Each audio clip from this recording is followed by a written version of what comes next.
पराए, मन से मन की पूछ रहा है, मन से मन की पूछ रहा है, अपना भेद छुपाए, दूर देश का रहने वाला आया, आया देश पराए, दूर देश का रहने वाला आया।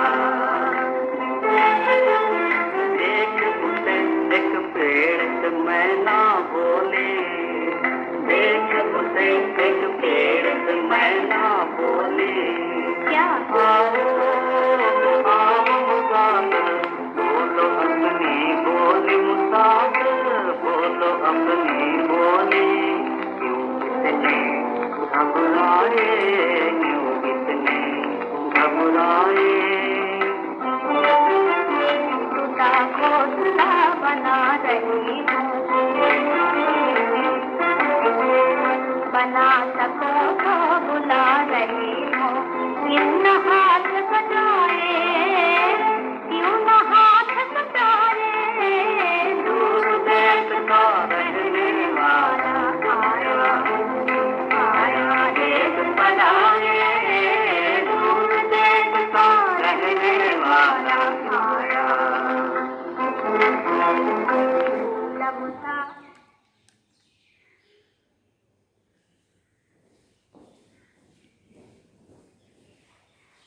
ओम शांति। बाबा गुड मॉर्निंग।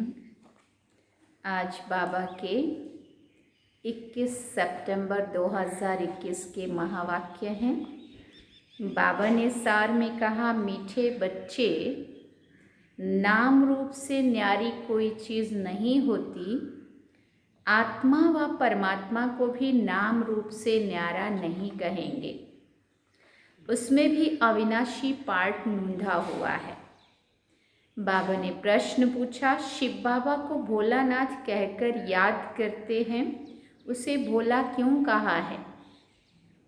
तो बाबा ने उत्तर में कहा, क्योंकि बाप ही अहिल्याओं, गणिकाओं, कुब्जाओं का उद्धार करते हैं, उन्हें विश्व की राजाई का वर्षा दे देते हैं। मनुष्य तो बाप के लिए कह देते, दुख भी वही देता, सुख भी वही देता, परंतु बाबा कहते हैं, मैं तो तुम बच्चों के लिए सुख का राज्य स्थापन करता हूँ। दुनिया में भक्ति में क्या कहते हैं, दुख भी वही देता है, सुख भी वही देता है, तू ही बिगाड़े तू ही सवारे, कैसा कैसा बोलते हैं। बाबा ने कहा, एक तरफ से महिमा गाते हैं, दुख हरता सुख करता, और दूसरी तरफ तू ही बिगाड़े तू ही सवारे, तू ही दुख देता है तू ही सुख देता है। हाँ, बाबा कहते हैं, नहीं, मैं तो तुम बच्चों के लिए सुख का राज्य ही स्थापन करता हूँ। मुझे दुख हरता सुख करता कहा गया है ना। विचार करो, मैं बाप अपने बच्चों को दुख कैसे दे सकता हूँ? लौकिक में दुनिया में ही देख लो, कोई भी माँ बाप अपने बच्चों के लिए कभी दुख देने की नहीं सोच सकता ना। बाबा कहते, विचार करो, मैं तुम्हें दुख कैसे दे सकता हूँ अपने बच्चों को। गीत है, दूर देश का रहने वाला आया देश पर आए। ओम शांति। रूहानी बच्चों ने गीत सुना, अर्थात रूहों ने इस शरीर की कान रूपी कर्मेंद्रियों द्वारा गीत सुना। दूर देश से मुसाफिर आया हुआ है, तुम सब मुसाफिर हो ना। हम भी तो वहीं से आए हैं ना, जहाँ से दूर देश से बाबा आए वहीं से हम पहले आए हैं, है ना। तो बाबा कहते, तुम भी मुसाफिर हो ना। जो सभी मनुष्य मात्र आत्माएं हैं वो सभी मुसाफिर हैं। आत्माओं का कोई भी घर नहीं है यहाँ इस दुनिया में। वैसे ये जो भी घर मिले हुए ये क्या टेम्पररी घर है, वास्तव में तो हम सभी का घर, जो शिव बाबा का घर सो हमारा घर, परमात्मा से का परमात्मा का घर सो हम आत्माओं का घर। आत्मा है निराकार, निराकारी दुनिया में रहने वाली निराकारी आत्माएं हैं, उसको कहा जाता है निराकारी आत्माओं का घर, देश या फिर लोक कहते हैं।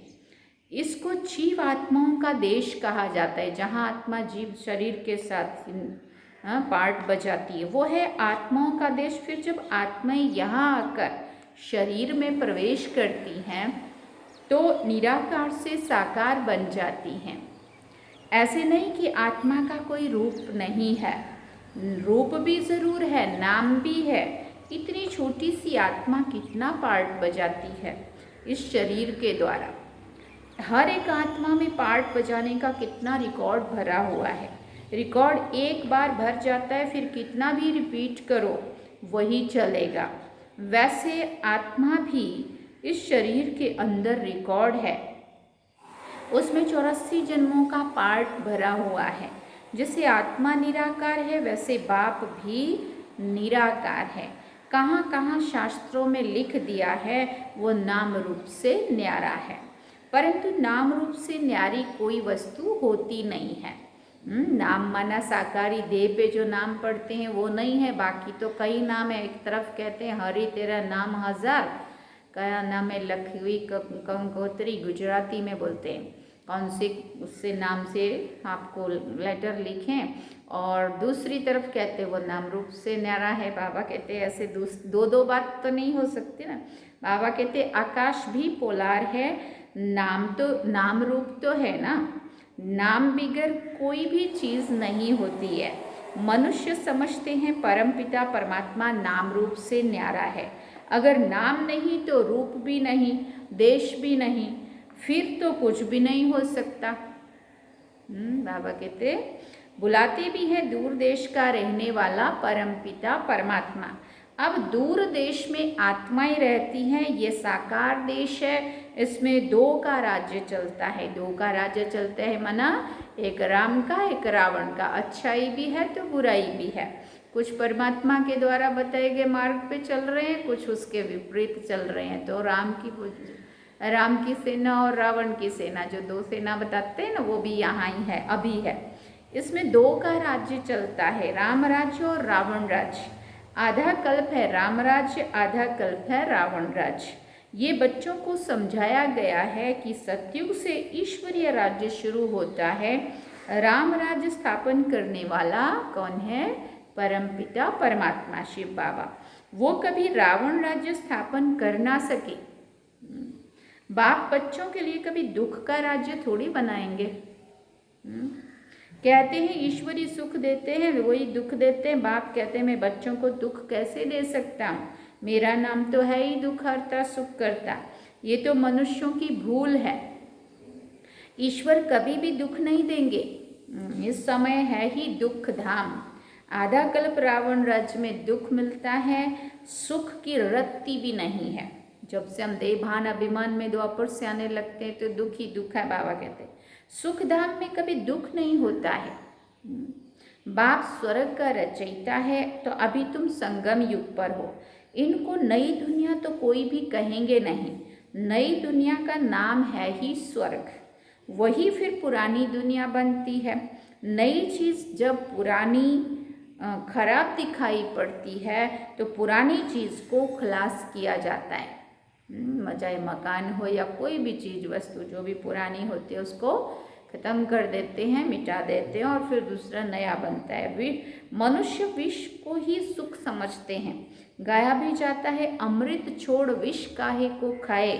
ग्रंथ में गुरु नानक के भी अक्षर हैं असंख्य चोर। बाप की महिमा गाते हैं, आप जो आकर करेंगे उससे ही भला होगा। इतना भी समझती है आत्मा, नहीं तो रावण राज्य में मनुष्य बुरा काम ही करेंगे। बाप ही आकर मूत प्लीति कपड़ धोते हैं। हाँ, जो आत्मा रूपी कपड़ा मैला हो गया है उसमें उसको आकर के बाबा ही साफ करते हैं। इसलिए उसमें गुरु ग्रंथ साहब में लिखा हुआ है मूत प्लीति कपड़ धोए। ग्रंथ में बहुत लिखा हुआ है। सिंधी लोग ग्रंथ रखते हैं। अब ये तो कोई सिख धर्म वाले है नहीं, ये तो है आदि सनातन देवी देवता धर्म के। सिखों का है गुरु नानक देव, उनको दाढ़ी बाल थे तो सब सिखों को दाढ़ी बाल होने चाहिए। आजकल तो दाढ़ी भी रखते नहीं है, सारे नहीं रखते ना, कोई रखते हैं कोई नहीं रखते हैं। बहुत फैशनेबल हो गए हैं। बाबा कहते हैं अब तो पहले बाल भी रखते थे दाढ़ी भी, अब दोनों ही कटवाते हैं सरदार जो भी का बहुत सारे। नहीं तो फॉलो करना चाहिए ना, हम गुरु नानक के फॉलोअर्स हैं तो गुरु नानक को फॉलो करना चाहिए ना। ये तो बच्चों को अभी पता पड़ा है कि गुरु नानक को 500 वर्ष हुए, फिर कब आएंगे? हाँ, तुम झट बता सकते हो। कोई से भी पूछो तो ये बताओ कि गुरु नानक कब आएंगे, तो कहेंगे इनकी आत्मा ज्योति ज्योत समा गई। आएंगे फिर कैसे? तुम कहेंगे आज से 4500 वर्ष के बाद गुरु नानक देव जी फिर आएंगे। तुम्हारी बुद्धि में सारे वर्ल्ड की हिस्ट्री ज्योग्राफी चक्कर लगाती रहती है। बुद्ध, क्राइस्ट आदि सब के लिए कहेंगे इस समय सभी क्या हैं? तमो प्रधान हैं, कब्र दाखिल हैं। इनको कयामत का समय कहा जाता है। सभी मनुष्य मात्र जैसे मरे पड़े हैं, सबकी ज्योति बुझी हुई है। बाप आते हैं सबको जगाने के लिए। बच्चे जो काम चित्ता पर बैठ भस्म हो गए हैं उनको अमृत वर्षा से जगाकर साथ ले जाएंगे। माया ने काम चित्ता पर बिठाए कब्र दाखिल बना दिया है, सो गए हैं। अब बाप अमृत छकाते हैं, वो अमृत छकना बोलते हैं ना, वो छकाते माना पिलाते हैं। अमृतसर इसीलिए नाम रखा है। बाप आकर अमृत छकाते हैं। अब कहाँ का ज्ञान अमृत और कहाँ का ये पानी की बात। सिख लोगों का बड़ा दिन होता है तो बड़ी धूमधाम से तालाब को साफ करते हैं, मिट्टी निकालते हैं, इसलिए नाम रखा अमृतसर। हाँ, बाबा कहते अमृत का तालाब। अब गुरु नानक साहिब तो कोई ज्ञान का सागर है नहीं, ज्ञान का सागर, प्यार का सागर, महिमा तो एक ही परमात्मा की है। उसने भी बाप की ही महिमा की है। खुद कहते हैं एक ओंकार सत्य नाम, वो सदैव सच बोलने वाला है। सत्यनारायण की कथा है ना, गुरु नानक देव जी ने सारी निराकार की शिव बाबा की ही महिमा है गुरु ग्रंथ साहब में जो उन्होंने की है। सिंधुवर्ती लोग बाहर जाते हैं तो सत्यनारायण की कथा कराते हैं, समझते हैं सत्यनारायण की कथा से सेफ्टी से पार हो जाएंगे।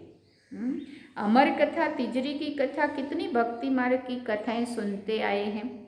कहते हैं शंकर ने पार्वती को कथा सुनाई, वो तो सूक्ष्म वतन में रहने वाला, फिर कहाँ कथा, फिर वहाँ फिर कथा कैसे सुनाई, कौन सी सुनाई, ये सब बातें बाप बैठ समझाते हैं। वास्तव में तुमको अमर कथा सुनाकर अमर लोक में मैं ले जाने आया हूँ।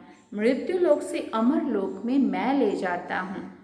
बाकी सूक्ष्म वतन में पार्वती ने क्या दोष किया जो आकर उसको कथा सुनाएंगे। अभी तुम समझते हो हम नर से नारायण, नारी से लक्ष्मी बनते हैं। ये है अमर लोक में जाने के लिए सच्ची सत्यनारायण की कथा, और इसी को ही बाबा ने कहा तिजरी की कथा, जिससे हमारा तीसरा नेत्र खुलता है, इसलिए इसको तिजरी की कथा भी कहते हैं। तुम आत्माओं को अब ज्ञान का तीसरा नेत्र मिला है। बाप समझाते हैं तुम ही गुलगुल पूज्य थे, फिर 84 जन्मों के बाद तुम ही पुजारी बने हो, इसलिए गाया हुआ है आप पे ही पूज्य, आप पे ही पुजारी। बाप कहते हैं मैं तो सदैव पूज्य हूँ, तुमको आकर पुजारी से पूज्य बनाता हूँ। कहते हैं हे राम आकर हमको पावन बनाओ। सब भक्त पुकारते हैं, आत्मा पुकारती है ना, हे पतित पावन। अभी तुम समझते हो कि गीता कोई श्री कृष्ण ने नहीं सुनाई है। पावन बनाने वाला तो एक ही परमपिता परमात्मा है, एक ही राम है। तो बाप समझाते हैं कि ओपिनियन लेते रहो कि ईश्वर सर्वव्यापी नहीं है। गीता का भगवान शिव है, ना कि कौन श्री कृष्ण।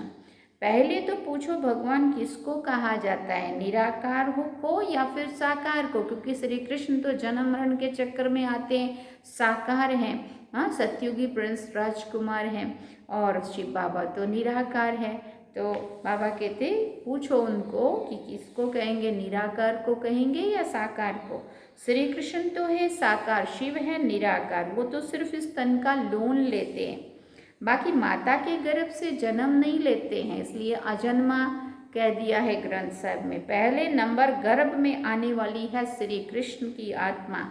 ब्रह्मा विष्णु शंकर भी सूक्ष्म वतन के शरीरधारी हैं, शिव को तो शरीर है ही नहीं। यहाँ इस लोक में स्थूल शरीर है। बाप की महिमा है पतित पावन, सर्व का सद्गति दाता, सर्व का लिबरेटर, दुख हरता सुख करता। अच्छा, फिर सुख कहाँ हो सकता है? सुख मिलेगा दूसरे जन्म में, जब रावण की दुनिया खत्म हो, स्वर्ग की स्थापना हो जाएगी। अच्छा, लिबरेट किससे करते हैं? तो लिबरेट किससे छुड़ाते, किससे मुक्ति दिलाते हैं? तो रावण के दुख से मुक्ति दिलाते हैं। इसलिए कहा दुख हरता सुख करता। ये तो दुख धाम है ना। अच्छा, फिर गाइड भी बनते हैं, लिबरेटर भी बने और फिर गाइड भी बनते हैं। तो फिर गाइड कहाँ के बनते हैं? कहाँ का रास्ता दिखाते? मुक्ति और जीवन मुक्ति का रास्ता। यहाँ तो शरीर ही खत्म हो जाते हैं, बाकी आत्माओं को बाप ले जाते हैं, सबको दुख से छुड़ाए पवित्र बनाए घर ले जाते हैं। मनुष्य जब शादी करके आते हैं तो पहले होता है पति, पीछे होती है ब्राइड्स, माना दुल्हन। आगे दूल्हा होता है, पीछे दुल्हन होती है, फिर बारात होती है। अब तुम्हारी माला भी ऐसे ही है, पहले शिव बाबा और उसके आगे फिर अष्टरत्न, फिर 108 की माला, फिर 16,000, फिर 9 लाख, फिर 2 करोड़, फिर 33 करोड़, उसके पीछे पीछे फिर बाकी सारे। बाबा कहते हैं ऐसे माला भी ऐसे होती है। ऊपर में शिव बाबा फूल, पहले फूल को नमस्कार करेंगे, फिर युगल दाना ब्रह्मा सरस्वती, फिर हो तुम जो बाबा के मददगार बच्चे हैं। फूल शिव बाबा की याद से ही सूर्यवंशी विष्णु की माला बनी है। ब्रह्मा सरस्वती सो लक्ष्मी नारायण बनते हैं। देवता क्षत्रिय फिर वैश्य शूद्र से ब्राह्मण बन, ये नॉलेज लेकर लक्ष्मी नारायण बनते। 84 का चक्कर बाबा पूरा बता रहे हैं, कैसे देवता से, क्षत्रिय से, वैश्य से शूद्र बनते, शूद्र से फिर बाबा आके ब्राह्मण बनाता है, ब्राह्मण से फिर जाके देवता बनते।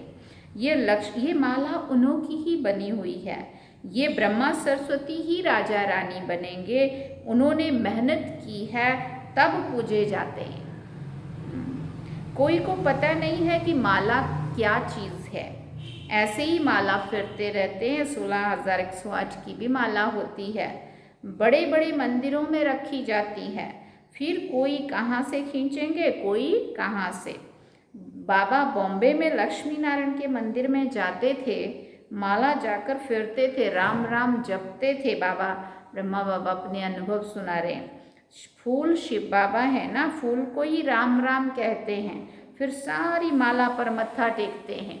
पहले फूल से शुरू करते हैं, फिर पूरी माला जपते हैं और फिर इकट्ठी करके माला फिर पूरी को मत्था टेकते हैं। ज्ञान तो कुछ भी है नहीं। पादरी लोग भी हाथ में माला फेरते रहते हैं। पूछो किसकी माला फेरते हो तो कहेंगे क्राइस्ट की याद में माला फेरते हैं, और क्राइस्ट ने कहा I am a son of God और I am a messenger of God, है ना, लेकिन वो उनकी माला फेरते हैं। उन्हों के बड़े पोप पादरी होते हैं तो वो फिर पोपों की माला होती है। उनके सब चित्र हैं, पोपों का कितना मान होता है। उनको खुद का पता नहीं है कि क्राइस्ट, उनको खुद को नहीं पता है कि क्राइस्ट की आत्मा कहाँ है। तुम जानते हो कि क्राइस्ट की आत्मा भी अभी बेगर रूप में है, क्योंकि वो भी तो जन्म मरण के चक्कर में आते आते अभी लास्ट में कहीं है। तुम भी अभी बेगर टू प्रिंस बन रहे हो।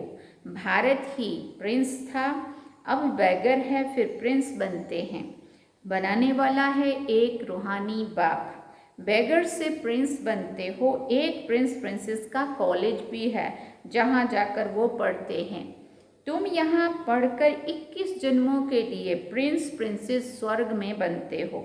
नॉलेज से तुम मनुष्य से देवता बनते हो। अभी तुम समझते हो जो श्री कृष्ण सतयुग का प्रिंस था 184 जन्मों के बाद अभी बेगर बना है। 5000 वर्ष पहले भी देवी देवताएं कितने साहूकार थे, अभी वही फिर कंगाल बेगर बने हैं। ये बातें सिर्फ तुम ही सुन सकते हो। भगवान वाच वो सबका फादर है, तुम गॉड फादर से सुनते हो। गीता में सिर्फ ये भूल कर दी है जो शिव भगवान वाच के बदले क्या कह दिया, श्री कृष्ण भगवान वाच का नाम डाल दिया है। इसलिए गाया जाता है झूठी काया झूठी माया झूठा सब संसार है, झूठी दुनिया। इस समय सारी दुनिया कांटों का जंगल बन गई है। बॉम्बे में बबुलनाथ का मंदिर है ना, बाप आकर इन कांटों को फूल बनाते हैं। इन कांटों को फूल बनाते हैं, माना जो भी मनुष्य आत्माओं के अंदर बुराइयां भर गई है, जो कांटे की तरह चुभ रही है, दुख दे रही है एक दूसरे को, उन्हों को कांटे जैसा समान जो इंसान आज मानव बन गया है उसको बाबा देव समान बनाते हैं, माना कांटों से फूल बनाते हैं। सब एक दो को कांटा लगाते हैं अर्थात काम कटारी चलाते हैं, इसलिए इनको कांटों का जंगल कहा जाता है।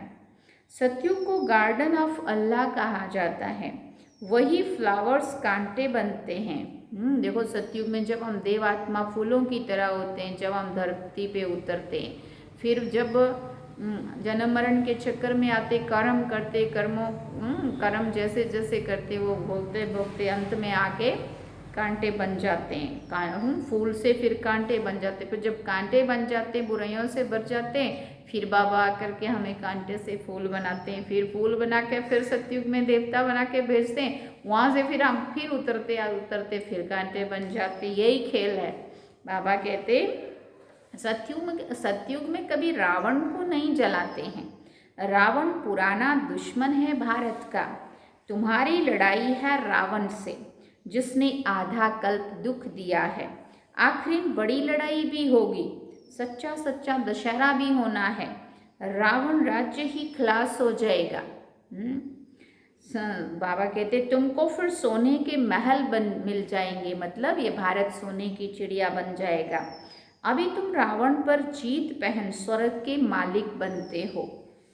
बाबा सारे विश्व का राज्य भाग्य देते हैं, इसलिए उनको शिव भोला भंडारी कहते हैं। गणिकाएं, अहिल्याएं, कुब्जाएं सबको बाप विश्व का मालिक बनाते हैं। कितना भोला है ना। आते भी पतित दुनिया और पतित शरीर में है।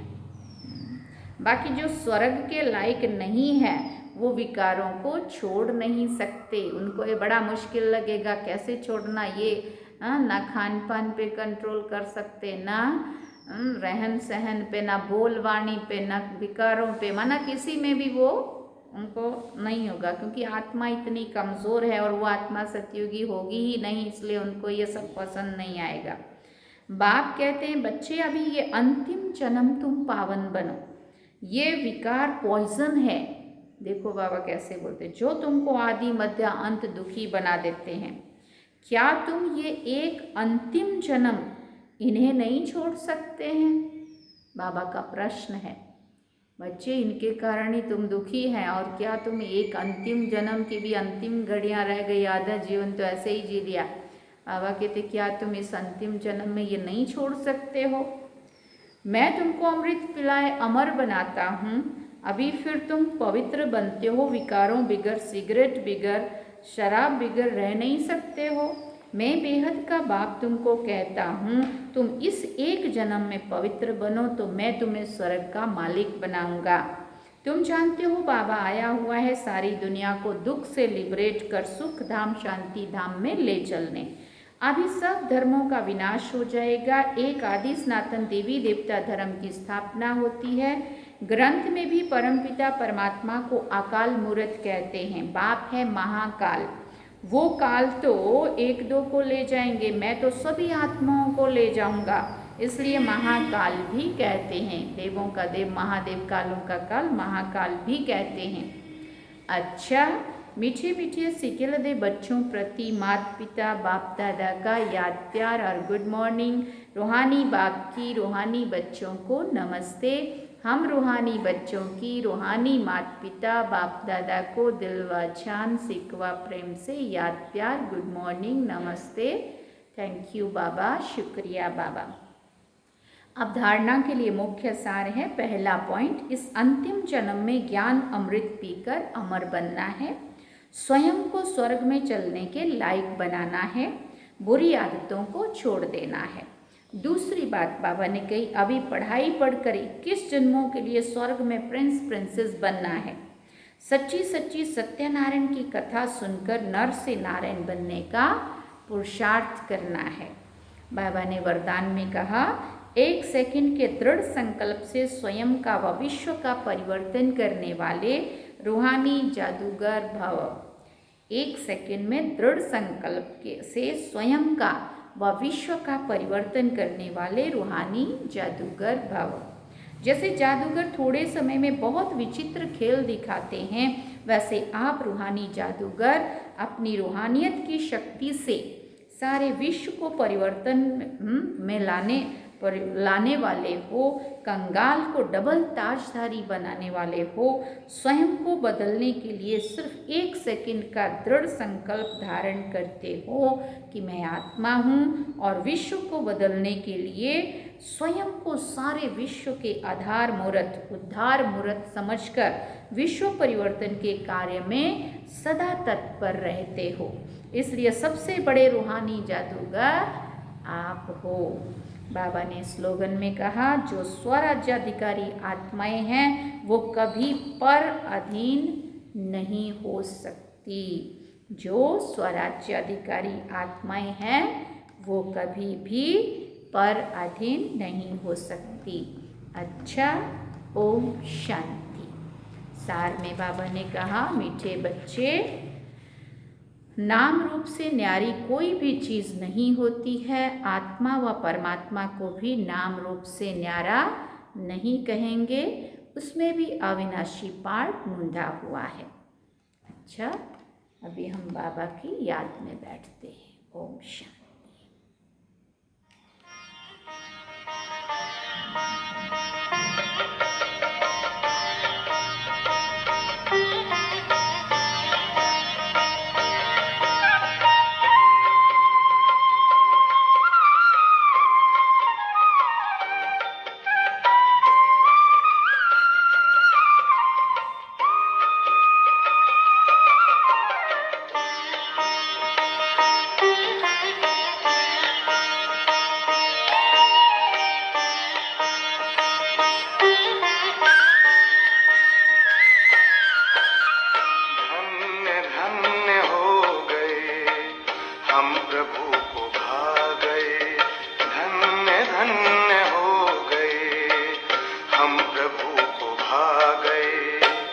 गा रही है जिंदगी काम